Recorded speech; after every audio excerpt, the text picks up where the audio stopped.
The soldier Sancho fell into martial stride towards the village center. As he went, a single-pointed focus was perturbed occasionally by the sense of unnatural rustling and, later, by the consistency of a certain figure among those at his periphery. He was being followed. No matter. Let the fool play his plan out. The former mayoral office was an abandoned wreck astride a well-kept flower garden. The contrast made for some aesthetic pleasure, but Sancho had no time to dwell in it now. Through the fence ajar and up the chipped staircase. His pursuant would have to stand back a while or be discovered. Likely he would take the stairs only after Sancho had been seen to enter in. Per his training, the young soldier entered, circled back, and stood to the side of the door. Sure enough, the clumsy footsteps of the would-be pursuer were heard. In he came, and Sancho pounced. "What do you want?" "Just now, to be let go of." "And just a moment ago?" All right. I've come after you, you caught me. But it's not what you think. Our conversation, it stirred up old suspicions. I mean, everyone knows something strange is going on in this town, has been for a while, but I want to be part of finding out what it is, you know?" Sancho let him go. If there was more to it, it would likely emerge by letting the fellow play his plan out. "Any idea where the governor kept his private affairs?" "Upstairs, I guess. Main hall down here would be for public functions and the like." Sure enough, Sancho found a study on the first floor. He looked through the desk and bookshelves behind it. A gust of dust and a thump from one of the musky tomes was heard. He kneeled down to pick up what had fallen. It was a decrepit lamina. Bingo. What is it? The Garim seal. All collaborators keep one. It's their ticket to protected status once their assignment is up. Doesn't having something like that make you more likely to get caught? It keeps people loyal. They give you one of these like calling cards. They're made using the recipient's DNA, so the pulse it emits only affects him. Makes you sharp, strong, addicted. If high command ever gets wind that you've turned your back on them, they turn it off and, well, then what happens? The man's tone was devoid of its usual bounce. Think heroin junkie going cold turkey. Oh, well, anyway, didn't I tell you he was a collaborator? Why did we have to come here? There's rumors and then there's proof. I needed to know for sure. This means I have something in common with the Green Grim. What's that? An enemy. You can no more take the war out of the soldier than the soldier out of the war, apparently. Seems this village is as much in the thick of our conflict with the Garim as any other corner of the galaxy. Sancho opened the book the seal had fallen out from. It was a ledger. Names, birthdays, addresses. Hey, when did the governor go missing? 20 years ago, give or take. And has anyone else lived in this house since? No, people think it's haunted or something. That means the names in this book would have been maybe a few years old when the governor had it made. Sancho read a name out at random. Adolfanu. Do you know her? Yeah, the Adolfanu girl, sure. She lives in the east side of town. Take me there. Sancho carried the book as the man led him to the nearby cottage. They knocked and asked for the lady of the house. A young woman, about his age, a little older, intelligent eyes, appeared. Hello, miss. I apologize for the interruption. I'm going to ask what may seem like a strange question, but in the days of the governor, what was his name? Sancho turned to the man. Dion. Governor Dion. You would have been a child, perhaps a toddler. Did anybody ever come to take you? Do you remember anything like that? Perhaps I should talk to your parents. She paused and looked at him intently, then softened. They would tell you nothing of the sort ever happened. Then whispering, Are you asking about the Green Grim? Sancho lit up. Yes, I think I might be. Sure, I remember that night. He said someone was coming, someone who wanted to take the children away, but he protected us. How? He touched the wall by my bed, made it shine so I could enter in, opened a portal somehow. I went somewhere warm, sleepy, and in the morning I was back in my bed. The man spoke. How do you know it wasn't a dream? And who remembers stuff like that from when they're 5 anyway? You don't forget. Besides, all the kids remember. We talked about it. Still do sometimes. It happened to all of us. But what's this got to do with the governor? The man asked Sancho. The governor? The girl went on. He disappeared a few days later, you know. I've always thought there was some connection. Do you know where he went?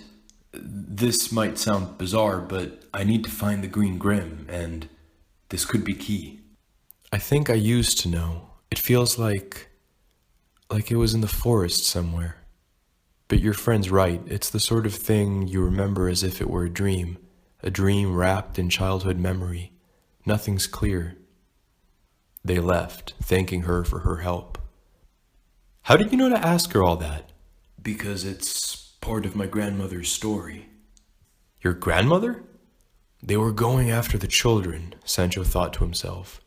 If the Garim aren't just a military and political entity we happen to be at war with, if they are the dark force from Grandma's story, the force that reached out to this village when it rejected the seed, attracted by the power, hunger, and corruption of its chief, then they don't want the seed to come back. They probably thought the prophecy about things changing after the 9th generation meant one of the children born here would be responsible. Hello, the man spoke again. What do we do now? You should leave. This isn't for you. For me? Hey kid, I'm in it. Most fun I've had in a while. Come on, what's her next move? She didn't remember where she'd gone, where the Green Grim had opened a portal to. I need to know, and I think Isbrid can help us. How? Memory tea. Never heard of it. It works, trust me. They went to the cottage, this time by way of bridge rather than river, and she let them in, though suspicious of the presence of Sancho's new accompanier. Someone talked, Sancho began. Excuse me? Asked Isbrid. One of those teachers of yours must have talked when the governor caught them. The Garim, the dark forces he was working for. They knew about the 9th generation. They tried to take the children. She smiled. No, they would never have talked. Well, he found out anyway. I need more of that memory tea. The Green Grim protected the children. They might be able to remember something that can lead us to him. Who might? Anyone who's my age now, give or take a few years. Well, I actually took the last of it in case there was anything I was forgetting. But I can always make more. I use leaves and root sap from the oak west of here, not 10 minutes walk or so. Old tree, can't miss it, biggest around. All right, I'll go get it. Hey, did you remember anything? No, nothing useful. Just that they didn't just kill the lord and lady of the old stories, the ones that were supposed to teach me. They also killed their maid, a nice woman, I remember. She wouldn't have known anything, but they did it anyway. The governor was ruthless. Sancho and the man went out to find the oak. Sure enough, it could hardly be mistaken. What on earth is that? What? It's like a silver sheath. What is? What are you talking about? The base of the tree, right there. It's shining. I don't see anything. You don't? No, but if you do, hey, maybe it's like the girl. You know, a bright spot. Like she said, the Green Grim opening a portal. Of course, thought Sancho. The old tree in the forest, an oak, that's where the Green Grim passed. That's where his wife took refuge. It wasn't them, the man interrupted Sancho's revelation. What?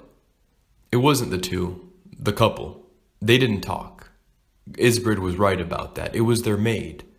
She said she wasn't ever told anything, and the governor had this neat equipment his friends gave him, the Garim. It told him that she was being honest, but that there was more to it. Sure enough, they hadn't told her anything. She wasn't an initiate into their whole thing. But she had overheard them. So she knew about the prophecy, the 9th generation and everything. She knew that generation was about due back then. He let her go after he got the information. Killed them, though, had to get rid of their order. Probably never knew about Isbrid. I overheard just like she did. Was it meant to be in the basement where the torture went on? I was a butler's apprentice at the gubernatorial mansion. That was it. But I knew something was happening. I followed her after she was released, just like I followed you. Don't know why. I've always been that way, curious. I saw her go back to her dead employer's house. Saw her take a baby out. Then she left town, I guess, because I never saw her again. And Isbrid thinks she's dead, so she must never have come back. There was no record of them having a baby, though. I checked. If there had been, the governor would have made a fuss anyway. They kept it secret, see? Do you get it? That means that kid must have been some kind of heir. And that's why you can see the shining on this tree. I figure she told you the prophecy like it was some bedtime story to make sure that kind of information wasn't lost. Makes sense, right? The governor didn't know any of this. I never told him, and he disappeared pretty much a few days after. Guess his friends took him out, stopped being useful to them. Now it turns out they went after the kids.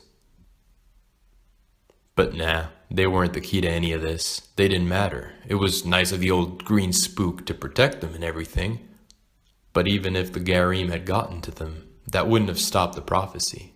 The one who left, that's the key. I always thought it was important.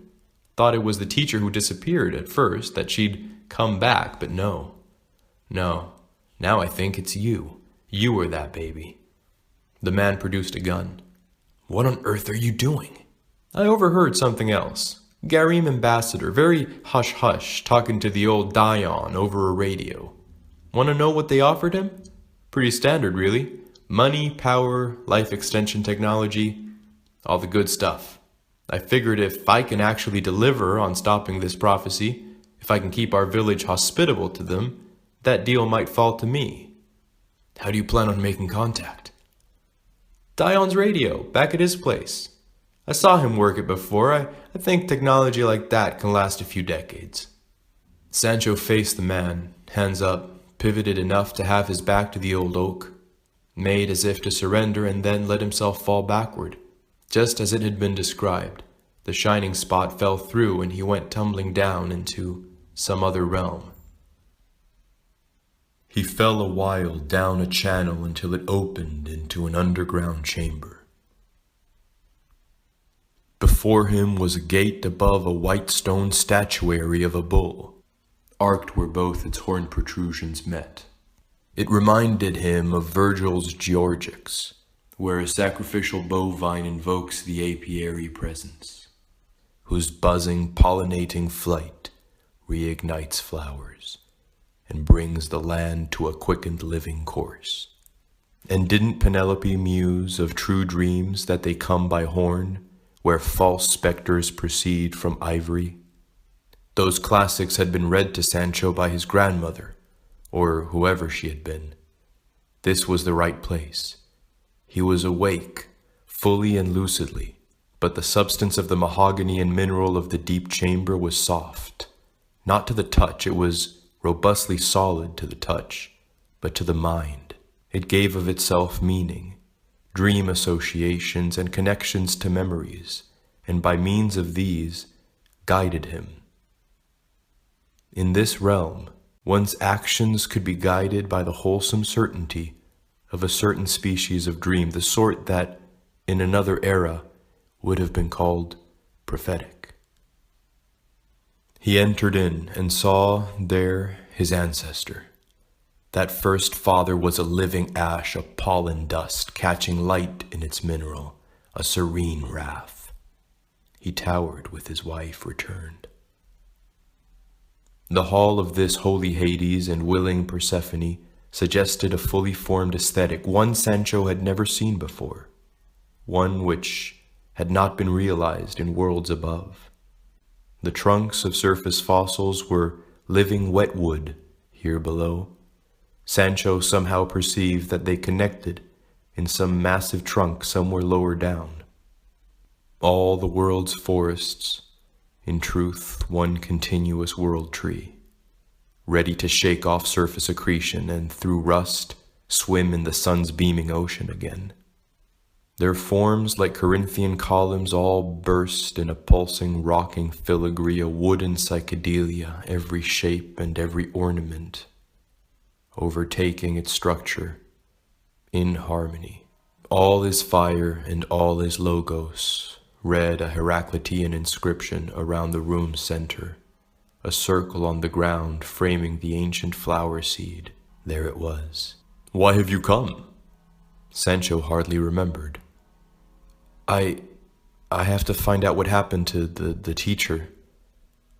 "You know what happened to me." She smiled the warmest expression.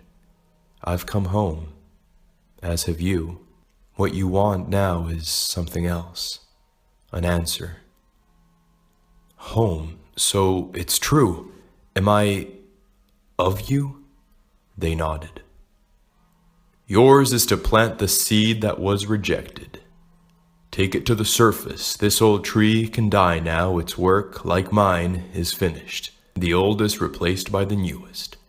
And our bloodline can finally move on." "There's other wars," Sancho said. "Up there." "So I hear. When the villagers failed to accept the gift of renewal, a darkness came, taking their folly for invitation. Yes, the armies of the enemy. A reaper takes his harvest and plants the next, but there are always insects that would prefer a rotten crop be left alone instead. It is so here and in worlds beyond. Get back to the stars, son. Rest your roots and get back to the stars." "What about you? Will you die?" "Die? No. We'll retake life where we left off. Suspect we're going to be doing some far-off traveling ourselves. I'm curious as to what's going on. You're not staying in this world?" "I already married a woman I love. Won't live in a country I love too. A man's gotta have his freedom." After Sancho emerged, the man was long gone. Must have got spooked. Sancho pointed the police in his direction before leaving. Didn't take long for a military garrison to come pick him up after that. The story of the missing teacher went cold, needless to say, but villagers knew deep down what had happened. And Sancho got back to his war, armed in fresh victory. The freshness of discovery and newly planted roots.